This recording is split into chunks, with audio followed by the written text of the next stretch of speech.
আপনি জানেন কি, পহেলা জুলাই ২০২৫ সাল হতে আপনার প্রতিষ্ঠানের ক্যাশ ট্রানজ্যাকশনের ক্ষেত্রে গভর্নমেন্ট নতুন ধারা সংযুক্ত করেছে।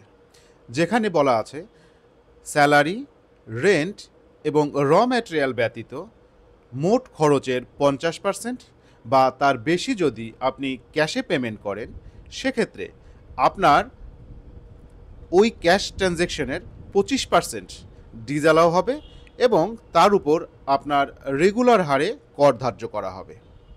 ধরুন স্যালারি, রেন্ট এবং ম্যাটেরিয়াল ব্যতীত আপনার মোট খরচের পরিমাণ ১,০০,০০০ টাকা, যেখানে আপনি ৬০,০০০ টাকা ক্যাশে প্রদান করেছেন।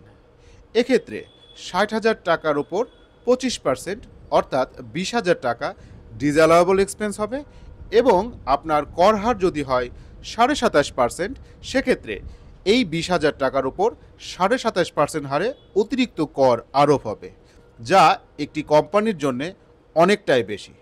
সুতরাং পয়লা জুলাই ২০২৫ সাল থেকে আপনার ক্যাশ ট্রানজ্যাকশনের ব্যাপারে সচেতন হওয়া খুবই জরুরি। এ সম্পর্কিত